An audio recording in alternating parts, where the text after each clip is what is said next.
വിവരമില്ലായ്മയ്ക്ക് ശിക്ഷ കൊടുക്കാൻ നമ്മുടെ ഭരണഘടനയിൽ വകുപ്പില്ല. ആ വകുപ്പുണ്ടായിരുന്നെങ്കിൽ ആ വകുപ്പ് ഉപയോഗിച്ച് സിന്ധു സൂര്യകുമാറിന് ഒരു ശിക്ഷ വാങ്ങിക്കൊടുക്കാമായിരുന്നു. അതില്ലാത്തടത്തോളം കാലം സിന്ധു സൂര്യകുമാർ വിളിച്ചു പറയുന്ന വിവരക്കേട് കേട്ടോണ്ടിരിക്കാനേ നമുക്ക് മലയാളികൾക്ക് നിവർത്തിയുള്ളൂ. കാരണം ഫ്രീ ആയിട്ട് കിട്ടുന്ന ഏഷ്യാനെറ്റ് ചാനൽ കാണുന്നതാണ് നമ്മൾ ചെയ്യുന്ന തെറ്റ്. ശരിയാണ്, ഇങ്ങനെയാണ് സിന്ധു സൂര്യകുമാർ പറഞ്ഞിരിക്കുന്നത്. സിന്ധു സൂര്യകുമാർ എന്താ പറഞ്ഞിരിക്കുന്നത്? അന്ധവിശ്വാസത്തിന് ഇവിടെ ശിക്ഷിക്കാനായിട്ട് വകുപ്പില്ല എന്നുള്ളതാണ്. ഭരണഘടനയുടെ ഈ പറയുന്ന ആർട്ടിക്കിൾ 51A പറയുന്ന ശാസ്ത്രത്തെയും യുക്തിബോധത്തെയും ഒക്കെ വളർത്തുക എന്ന് പറയുന്നത് ഒരു നിർദ്ദേശമായിട്ടില്ലെങ്കിൽ പൗരന്മാരുടെ ചുമതലയായിട്ട് അല്ലെങ്കിൽ ഡ്യൂട്ടി ആയിട്ട് പറയുന്നതാണ്. അവിടെ ശിക്ഷിക്കാനുള്ള വകുപ്പില്ല, അത് പാലിച്ചില്ലെങ്കിൽ എന്ന് പറയുന്നുണ്ട്. അങ്ങനെ ശിക്ഷിക്കാനുള്ള വകുപ്പുണ്ടായിരുന്നെങ്കിൽ പലരെയും അങ്ങ് ശിക്ഷിക്കാമായിരുന്നു എന്നുള്ളതാണ് സിന്ധു സൂര്യകുമാറിൻ്റെ താല്പര്യം. ഒരു പക്ഷേ ഇവിടെ ശരിയാ നിയമമോ ബൈബിൾ നിയമമോ ഒക്കെ കൊണ്ടുവന്നിട്ട് ഇവിടുത്തെ ഹിന്ദുക്കളെ മുഴുവൻ അങ്ങ് പ്രോസിക്യൂഷൻ ചെയ്ത് കളയാം എന്നുള്ളതായിരിക്കും. ഇല്ലെങ്കിൽ അവരെയൊക്കെ ജിഹാദ് ചെയ്ത് ഇല്ലായ്മ ചെയ്യാമെന്നുള്ളതായിരിക്കും. ചിലപ്പോൾ ഉള്ളിലെ ആഗ്രഹമായിരിക്കും, നമുക്ക് കുറ്റം പറയാൻ പറ്റില്ല. അങ്ങനെ ആഗ്രഹം ഉണ്ടെങ്കിൽ തന്നെ അതങ്ങ് കയ്യിൽ വെച്ചിരുന്നാൽ മതി. സിന്ധു സൂര്യകുമാറിൻ്റെയൊക്കെ ആഗ്രഹം എന്ന് പറയുന്നത് ഇത്തരത്തിലാണ് എന്നുള്ളതാണ്. ഭയങ്കര കമ്മ്യൂണിസ്റ്റാണ് കേട്ടോ, അന്തം കമ്മിയാണ്. അന്തം കമ്മിക്ക് പക്ഷേ അറിഞ്ഞുകൂടായിരിക്കും റഷ്യയിൽ ഇപ്പോഴും സൂക്ഷിച്ചു വെച്ചിട്ടുണ്ട് ലെനിൻ്റെ മൃതദേഹം. ശാസ്ത്രം വികസിച്ച് വരുമ്പോഴേക്കും എന്നെങ്കിലും അതിന് ജീവൻ കൊടുത്ത് ലെനിനെ എടുത്ത് വീണ്ടും ലോകം മൊത്തം വിപ്ലവം ഉണ്ടാക്കാമെന്ന് അങ്ങനെ വെച്ചിരിക്കുന്ന തലയിൽ പിണ്ണാക്ക് പോലും ഇല്ലാത്ത ചില അന്തംകമ്മികളുണ്ടല്ലോ, ആ ഗണത്തിലാണ് നമ്മളൊക്കെ സിന്ധു സൂര്യകുമാറിനെ കാണുന്നത്. അപ്പോൾ ഇങ്ങോട്ട് വന്ന് സനാതനധർമ്മത്തിനിട്ട് അങ്ങ് വെച്ചിട്ട് പോകാം എന്ന് കരുതണ്ട. നിങ്ങളുടെ വിവരക്കേട് നിങ്ങളുടെ കയ്യിൽ വെച്ചിരുന്നാൽ മതി. ഇവർ പറഞ്ഞിരിക്കുന്ന സാധനം എന്താണെന്ന് അറിയാമോ? അമർനാഥിലെ നമ്മൾ ശിവലിംഗം കണ്ടിട്ടുണ്ടായിരിക്കുമല്ലോ, മഞ്ഞ് വീണ് രൂപപ്പെട്ട് വരുന്ന സാധാരണഗതിയിൽ ഉണ്ടാകുന്ന ഒരു ശിവലിംഗമാണ്. അവിടെ പോയി വിശ്വാസത്തോടുകൂടി നമ്മൾ പ്രാർത്ഥിക്കുകയും ആരാധിക്കുകയും ഒക്കെ ചെയ്യുന്നതാണ് അമർനാഥ തീർത്ഥയാത്രയും ലോക പ്രശസ്തമായിട്ടുള്ള കാര്യങ്ങൾ. ആഗ്രയിൽ ഒരു വീട്ടമ്മ അവരുടെ ഫ്രിഡ്ജ് തുറന്നപ്പോൾ അവിടെ ഒരു ശിവലിംഗം ഫ്രിഡ്ജിനകത്ത് ഫ്രീസറിൽ രൂപപ്പെട്ടതായിട്ട് കണ്ടു. വേറൊന്നുമല്ല, വെള്ളത്തുള്ളികൾ വീണ് അത് രൂപപ്പെട്ട് വരുന്നതാണ്. അങ്ങനെ രൂപപ്പെട്ട ഫ്രിഡ്ജിലെ ശിവലിംഗത്തെ അവർ ആരാധിക്കുന്നു. ആ ഫ്രിഡ്ജിലുണ്ടായി വന്ന ശിവലിംഗത്തെ അവർ ആരാധിക്കുന്നു. എന്താ തെറ്റ്? ഒരു തെറ്റുമില്ല. അവർ അവിടെ ആരാധിച്ചതിലും യാതൊരു തെറ്റുമില്ല. അത് ഓരോരുത്തരുടെ വിശ്വാസമാണ്. സനാതനധർമ്മത്തിൻ്റെ അടിസ്ഥാനം എല്ലാത്തിലും സകല ചരാചരങ്ങളിലും ഈശ്വരനെ ദർശിക്കുക എന്നുള്ളതാണ്. മഹാകവി ഉള്ളൂർ പറഞ്ഞിട്ടുണ്ട്, പരമാർത്ഥത്തിൽ പരനും ഞാനും ഭവാനും ഒന്നല്ലോ എന്ന്. അതെ, ഈശ്വരനും അന്യനും ഞാനും എല്ലാം ഒന്നാകുന്നു എന്ന് പറയുന്ന വിശാലമായ സങ്കല്പം, അതാണ് സനാതനധർമ്മത്തിലുള്ളത്. അതാണ് ഹിന്ദു വിശ്വാസം എന്ന് പറയുന്നത്. ഇത്തരത്തിലുള്ള ഹിന്ദു വിശ്വാസത്തിൻ്റെ ഏതെങ്കിലും ഒരു കണിക പോലും പുരാണങ്ങളിലെ പല വൈരുദ്ധ്യങ്ങൾ നമുക്ക് കണ്ടേക്കാം, പക്ഷേ ഉപനിഷത്തുകളിൽ ആ വൈരുദ്ധ്യം കാണില്ല. ഉപനിഷത്ത് മഹത്തായ അറിവാണ്, വേദാന്ത സാരമാണ്. അതിൽ ആ വേദാന്ത സാരത്തെ കറന്നെടുത്തിരിക്കുന്നതാണ് ഭഗവത്ഗീത. ആ ഭഗവത്ഗീതയിൽ നിന്ന് ഊർജം ഉൾക്കൊണ്ടിരിക്കുന്ന ആയിരം സാധാരണ മനുഷ്യർ മുതൽ ഋഷീശ്വരന്മാർ ഇന്നും വരെയുള്ളവർ ഇന്നും ഈ രാജ്യത്ത് ജീവിക്കുകയാണ്. അപ്പോൾ ഇതിനെ പറ്റിയിട്ട് ഇത് പറയുന്ന ഗ്രന്ഥങ്ങളിൽ ഏതെങ്കിലും ഒന്ന് പോലും അതിൻ്റെ ഒരു പേജ് പോലും മറിച്ചു നോക്കിയിട്ടില്ലാത്ത, അതിനെ പറ്റിയിട്ട് യാതൊരു വിവരവും ബോധവും ഇല്ലാത്ത സിന്ധു സൂര്യകുമാറിന് എന്തെങ്കിലുമൊക്കെ വിളിച്ചു പറയാമെന്നുള്ളതാണ്. അറിവില്ലായ്മ, അന്ന് ആദ്യമേ പറഞ്ഞല്ലോ, വിവരമില്ലായ്മ ഒരു തെറ്റല്ല. അതുകൊണ്ട് സിന്ധു സൂര്യകുമാറിനെ ശിക്ഷിക്കാനും വകുപ്പില്ല. അപ്പോൾ അവർ ഇതിനെ ശിക്ഷിക്കണം എന്നൊക്കെയാണ് അവരുടെ ആഗ്രഹം. മനസ്സിലായില്ല? ആദ്യം പറഞ്ഞ പ്രോസിക്യൂഷനൊക്കെ നടപ്പിലാക്കാൻ വേണ്ടി വിങ്ങിപ്പൊട്ടിയിരിക്കുന്ന ജന്മങ്ങളാണ് ഇതൊക്കെ.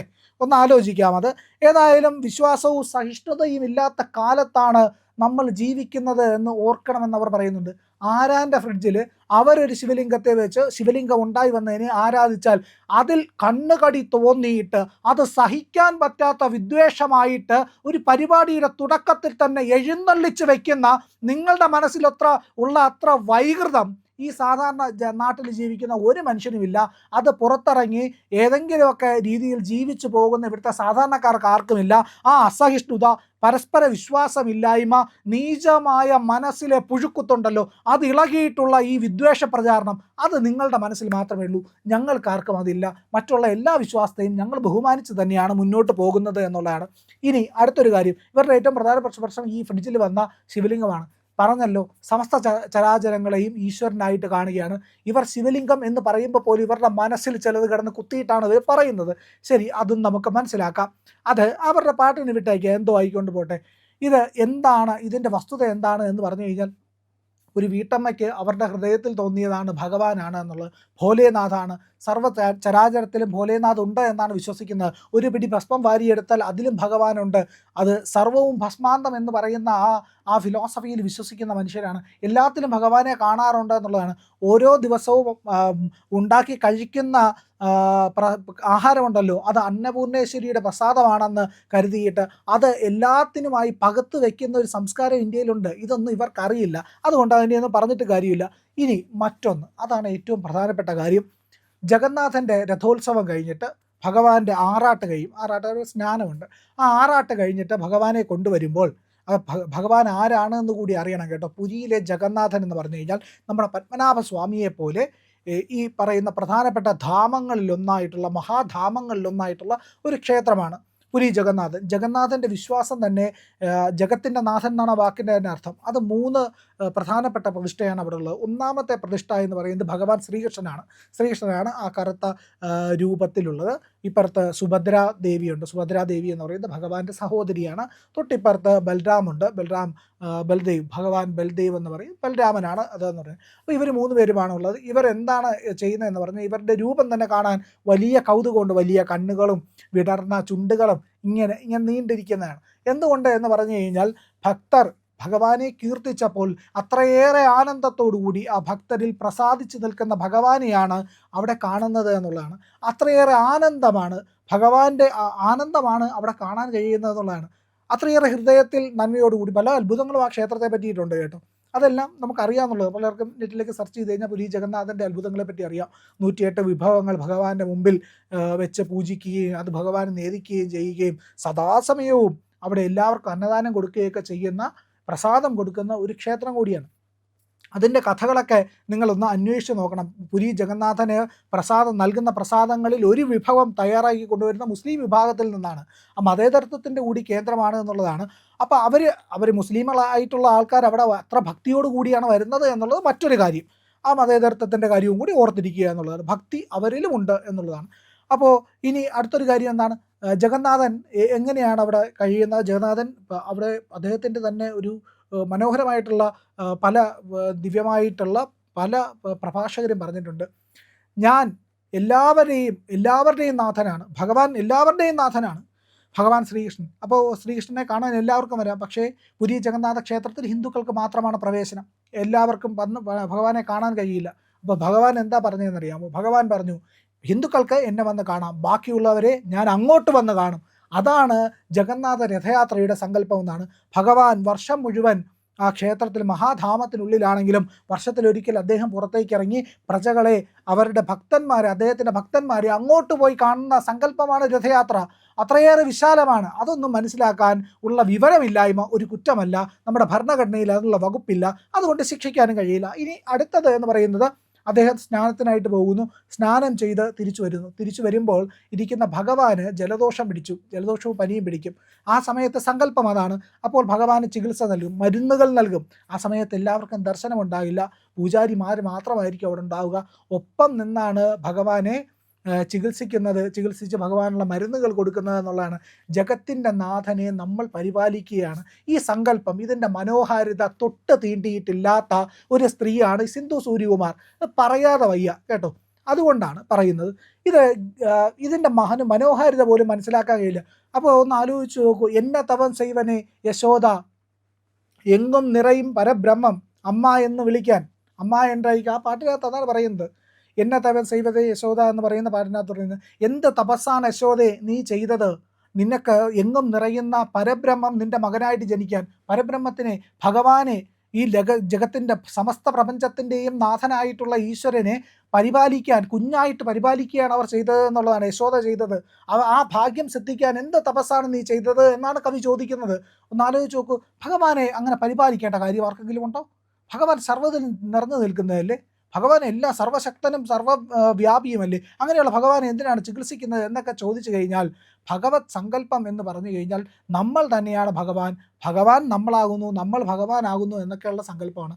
ആ സങ്കല്പം മനസ്സിലാകണമെങ്കിൽ ഉള്ളൂരിൻ്റെ കവിതയിൽ പറഞ്ഞതുപോലെ പരനും ഞാനും ഭവാനും ഒന്നാണ് എന്നുള്ള മഹത്തായ സന്ദേശം നമ്മുടെ ഹൃദയത്തിലെത്തണം, തലച്ചോറിലെത്തണം. അതില്ലാത്തവരെ ശിക്ഷിക്കാൻ ഇന്ത്യൻ കോൺസ്റ്റിറ്റ്യൂഷനിൽ വകുപ്പില്ല. അതുകൊണ്ട് ഇവർ ഇത്തരത്തിലുള്ള പരിപാടി തുടരുന്നു.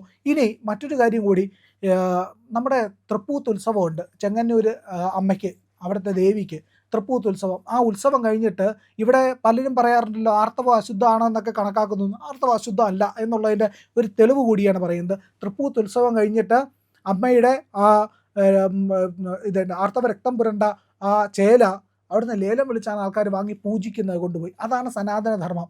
സനാതനധർമ്മത്തിനകത്ത് ആയിരം സങ്കല്പങ്ങളുണ്ട്. അതിനകത്തൊന്നും അശുദ്ധമല്ല, ഒന്നും നിഷിദ്ധമല്ല, ഒന്നും മാറ്റി നിർത്തപ്പെടുന്നില്ല. ഭഗവാനും ചികിത്സ വേണം, ഭഗവാന് പനി പിടിക്കും. ആ സങ്കല്പം ഒന്ന് ആലോചിച്ച് നോക്കൂ. ഭഗവാനെ കുഞ്ഞായിട്ട് പരിപാലിക്കുകയാണ് അവിടെ. അപ്പോൾ ഗുരുവായൂരിലെ സങ്കല്പങ്ങൾ കേട്ടില്ലേ? ഗുരുവായൂരിൽ എങ്ങനെയാണ് ഭഗവാനെ കാണുന്നത്? ഉണ്ണിക്കണ്ണനായിട്ടാണ്. നമ്മൾ ഗുരുവായൂർ പോകുമ്പോൾ പറയുന്ന ഒരു പ്രധാനപ്പെട്ട കാര്യമുണ്ട്, വെറും കൈയോട് പോകരുത്. ഒരു കുഞ്ഞിനെ കാണാൻ പോകുമ്പോൾ എന്തെങ്കിലും കൊണ്ടുപോകണം. നമ്മൾ ഒരു പടല കദളി പഴമായിരിക്കും കൊണ്ടുപോകുന്നത്. ചിലപ്പം കുറച്ച് കുന്നിക്കുരു, ഞാൻ മിക്കവാറും പോകാറുള്ളപ്പോൾ കുറച്ച് മഞ്ചാടിക്കുരു വാങ്ങിക്കൊണ്ട് പോകും ഭഗവാന് കൊടുക്കാനായിട്ട്. ഒന്നെങ്കിൽ ഞാൻ പിറക്കിയെടുത്ത പഞ്ചാരിക്കുരുവായിരിക്കും, ഇല്ലെങ്കിൽ പഞ്ചാരിക്കുരി കടയിൽ വാങ്ങിക്കാൻ കിട്ടും. അത് വാങ്ങിക്കൊണ്ടുപോകും. ഒരു കുഞ്ഞിനെ കാണാൻ പോകുന്നത് പോലെയാണ് ഭഗവാനെ കാണാൻ പോകുന്നത്. അത്രയേറെ ഭക്തി ഹൃദയത്തിൽ ഉണ്ടായിരിക്കണം എന്നുള്ളത്. ആ ഭക്തി കലർന്നിട്ടാണ് ഓരോ മനുഷ്യരും ഭഗവാന്റെ അടുത്തേക്ക് പോകുന്നത്. അത് തിരിച്ചറിയാനുള്ള വകതിരിവും ബോധവുമൊന്നും ആ വിവരമില്ലായ്മയ്ക്ക്, ബോധമില്ലായ്മയ്ക്ക് ചികിത്സയില്ല എന്നുള്ളതാണ്. അപ്പോൾ ഉന്നതമായ ഭഗവത് ജ്ഞാനത്തെ, ആ ഭഗവത് പ്രസാദത്തെ, അത് നമ്മളൊന്ന് ആലോചിച്ച് നോക്കൂ. എന്തൊക്കെയാണ് നമ്മുടെ ജീവിതത്തിൽ ഭഗവാനുമായിട്ട് ചേരുമ്പോൾ മാറ്റം ഉണ്ടാകുന്നത്? ഇത് ഉന്നതമായ ബോധമാണ്. അതായത് ഭക്തിയെ എന്തിലൊക്കെ കലർത്തുന്നു അത് വിശിഷ്ടമായി മാറും എന്നുള്ളതാണ് നമ്മളുടെ സങ്കല്പം എന്ന് പറയുന്നത്. യാത്ര ചെയ്യുന്നു, ആ യാത്ര ഭക്തിയുമായി ചേർന്നാൽ അത് തീർത്ഥയാത്രയാകും.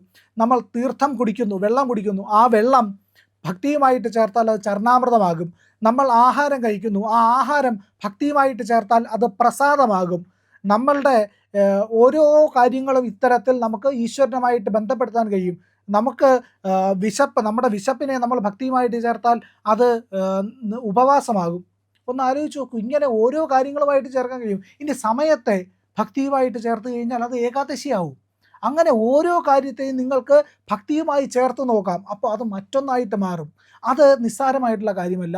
ഭഗവാനിലോട് അങ്ങനെ ചേർത്താണ് വെക്കേണ്ടത്. ഭഗവാന് ഒപ്പം ചേർന്നിരിക്കുക എന്ന് പറയുന്നതാണ് ഭക്തി എന്ന് പറയുന്നത്. ഒപ്പം ചേർന്നിരിക്കുമ്പോൾ അത് പതിയെ അന്യതാത്വം ഇല്ലാതായി മാറും. നമുക്ക് അന്യനാണ് എന്നുള്ളൊരു ബോധം ഉണ്ടാകില്ല. നമ്മൾ അതെല്ലാം ശ്രേഷ്ഠമായിട്ടുള്ള ചിന്തയാവും. അപ്പോൾ അത്തരത്തിലുള്ള ശ്രേഷ്ഠ ചിന്ത ഇല്ലാതിരിക്കുന്നത്, കുബുദ്ധിയായി മാറുന്നത്, തലകീഴായി പോകുന്ന ബുദ്ധിയുടെ വളർച്ചയൊക്കെ ഉണ്ടല്ലോ, അത് മാധ്യമപ്രവർത്തനത്തിലുള്ളവർക്ക് സംഭവിച്ചാലും ശിക്ഷിക്കാൻ ഈ നാട്ടിൽ വകുപ്പില്ല എന്നുള്ളതാണ്. അതുകൊണ്ട് ഇവരുടെയൊക്കെ ഇത്തരത്തിലുള്ള പേക്കൂത്തുകൾ ഇനിയും തുടരും. നമുക്ക് ഏഷ്യാനെറ്റ് ഫ്രീ ആയതുകൊണ്ട് നമുക്കത് കണ്ടു തുടരാമെന്നുള്ളതല്ലാതെ പ്രത്യേകിച്ച് വകുപ്പൊന്നുമില്ല. അതുകൊണ്ട് തന്നെയാണ് ശിക്ഷിക്കാൻ വകുപ്പില്ലാത്തത് കൊണ്ട് സിന്ധു സൂര്യകുമാറിന് നല്ല നമസ്കാരം. പ്രിയമുള്ളവരെ, മറ്റു മാധ്യമങ്ങൾ പറയാത്ത ഏറ്റവും പുതിയ വാർത്തകളും വിശകലനങ്ങളുമായിട്ടാണ് ഇന്ത്യ ലൈവ് നിങ്ങളുടെ മുന്നിലേക്ക് വരുന്നത്. നമ്മുടെ ചാനൽ കാണണം, ഒരുപാട് പേരെ കാണിക്കണം, അവരോടൊക്കെ ചാനലിൻ്റെ വരിക്കാരാവാൻ പറയണം, സബ്സ്ക്രൈബ് ചെയ്യണം. ചെയ്യാത്ത ആളുകൾ ഉറപ്പായിട്ടും ചെയ്യണേ.